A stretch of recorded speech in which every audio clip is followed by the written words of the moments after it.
الحمد لله رب العالمين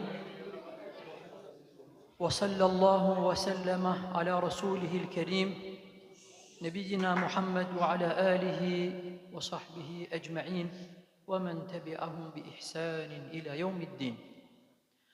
Allahun, Zotin e madhërishëm, e adhurojmë, atë e falenderojmë. Salavatet tona, më të plotat, më të bukurat, më të mirat, Muhammedit sallallahu alaihi wasallam, familjes së tij të pastër, shokëve të tij të zgjedhur, dhe të gjithë atyre që rrugën e tij ndjekin, kanë ndjekur dhe do të ndjekin dërgojmë. Të nderuar vëllezër, para tubimit që është planifikuar një fjalim të shkurtër të radhës, pak para vëllezër bashkarisht e bëm një adhurim. E falëm namazin e yatsis, që në fakt ishin momentet më të voliqme, më të mira ku ne investum frymat tona që na ka falë Allahu i madhërishëm. Këtë jetë ne që e gëzojmë, këtë shëndet që ne e shfrytëzojmë, këta fryma që ne i marim, vendin më të mirë, kohën më të mirë që ne i harxojmë është kur i harxojmë për Zotin, shtëpinë e Allahut subhanahu wa taala, po edhe në adhurimin Allahut azza wa jall. Allahu subhanahu wa taala, ashtu sikurse e ka cek namazin në Kur'anin famulart,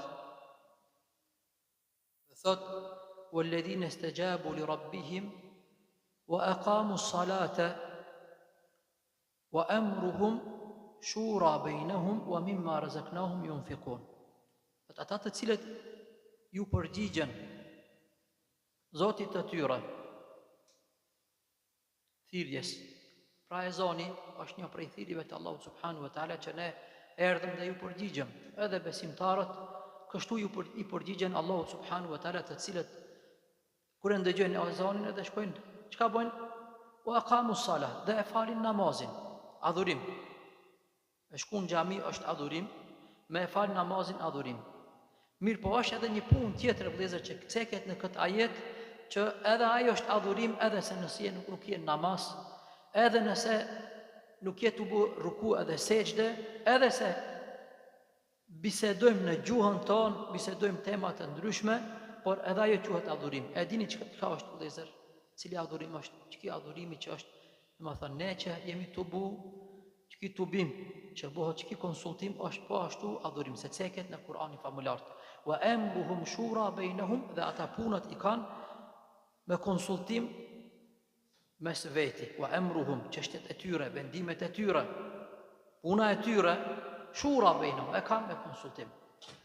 Andaj, kjo është vëllezër që na gëzon neve dhe që duhet në fakt me e kuptu në jetën tonë, se adhurimi nuk është vetëm në xhami, adhurimi nuk është vetëm namazi, po në Islam adhurimi, besoni vëllezër që mund me e bo njeriu adhurimin edhe hecjen e tij, edhe punën e tij, edhe vizitën e tij, edhe pushimin e tij, edhe gjumin e tij mund me e bo adhurim, po që se e kuptojmë këtë definicionin adhurimit. Anë veçanti vëllezër, që këta tubime të cilët bëhen si para përgatitje për adhurimet madhështore, që sa ma mirë edhe sa ma bukur me ja lehtësu vëllezërve tonë të adhurin Allahun subhanahu wa taala në muajin e shenjtë. Andaj, unë zemërsisht ju falenderoj për këtë që ju keni ardhur, dhe lutem Allahun subhanahu wa taala që gjithmonë të na bën prej atyre që ja praktikojmë këtë ajet. Wa shawirhum fil amr, Allahu subhanahu wa taala në Kur'an i thot pejgamberit sallallahu alaihi wasallam dhe konsultoj ata në çështjet tënde, në çështjen tënde. Pra pejgamberi sallallahu alaihi wasallam pa asnjë farë dileme, dyshimi, ka qenë më i mençti i njerëzimit, më i mençuri, më i shkafti. Megjithatë, Allahu subhanahu wa taala i thot pejgamberit sallallahu alaihi wasallam, ata që i ki për rreth, ata konsultojnë në çështjet e tuaja. A dini vëllezër që konsultimi që në fakt muslimant e kanë praktikuar që në kohën e pejgamberit sallallahu alaihi wasallam është një prej gjërave kryesore që i ka bërë muslimant të përparojnë. Një prej gjërave kryesore është që muslimant ka arrit edhe në Evropë me depërtu pa asnjë, si thyn, pa më e bërë luftë. Si ka ardhur Islami në Evropë, ka ardhur nëpërmes konsultimit të muslimanëve që kanë argëtuar se si ne me i përjetu fejnë tonë, me praktiku edhe në këta vende, kanë arrit me bo sot deri 100 xhamia. Po vëllezër, që këtu bim ka dobija të mëdha të shumta, po një prej dobijave që ju keni ardhur këtu, domethënë, edhe sonde me siguri që dhe ta boni atë takimin e rëndësishëm, një prej dobijave të mëdha që ka është vëllezër, është modesti. Me të vërtet, është modesti për përgjegjësit, ata të cilët dhe duhet me marrë vendimin, ata kur konsultohen me juve që dhe t'i mirëni këta aktivitete për që t'i realizoni në muajin e Ramazanit, ata janë njerëz modest. Nuk i marrin vendimet vetëm, si thënë, në vetmi ose shkele shko. Çështja e dytë vëllezër, sikur se e ceka edhe në fillim, a e dini se që këtu bim, ne që e praktikojmë pas namazit, e kam praktikuar edhe profetët me shokët e tyre. Profetët e kanë praktikuar me shokët e tyre që para se me marrë për diçka vendim, janë konsultu. E pas profetëve, janë konsultu gjithmonë burrat e mëdhenj. Pra, kohën e sahabëve, edhe se janë eduku para pejgamberit sallallahu alaihi wasallam, Hazreti Abu Bakri, Hazreti Omeri, Hazreti Osmani, Hazreti Ali, me gjithatë më shumë që janë konsultu. Kjo është e mëshirësira vëllezër që e ka bë Islamin të përhapet në botë, se nuk janë marrë vendimet si vendime personale, po janë marrë vendime në grup, edhe andaj ka pas, më thënë, kanë hecë punët si është më e mira me pak gabime ose pa hiç gabime. Çështja e tretë vëllezër, që e bën njeriu, domethënë, që të përfiton prej këtyre dobimeve, domethënë dobive prej konsultimeve, është vëllezër se njeriu kur të konsultohet në veçantë në çështjen e vendim marrjeve për çështjen e xhamisë, në këtë mënyrë ma pak bëhen gabime. Pse vëllezër? Se mirën vendime për çështjet mëdha që do të jenë një muj, radhazi, do të kërkohet një punë e madhe. Andaj, sa ma shumë njerëz që flasin, japin mendime, ma shumë, më thënë, ma pak është mundësia që më u gabu. Një shembull, një send që e shohin 2 sy, nuk është sikur se e shohin 10 sy. Ma sigurt e shohin 10 persona se sa një person. Se ata 10 persona e shohin nga çdo kont të asaj çështjes. Çështja tjetër vëllezër çka është, po që se ndodh ndonjëherë kur njerëzit konsultohen, mirë po e marrin vendim për ndonjë çështje dhe ndodhen gabim. Duhet me ndru vendimin. Në këtë rast vëllezër, ata të cilët e kanë marrë vendimin, kryesia nuk qortohen nga ana e vëllezërve të tyre xhamati. Pse? Se ka ndodhur konsultimi.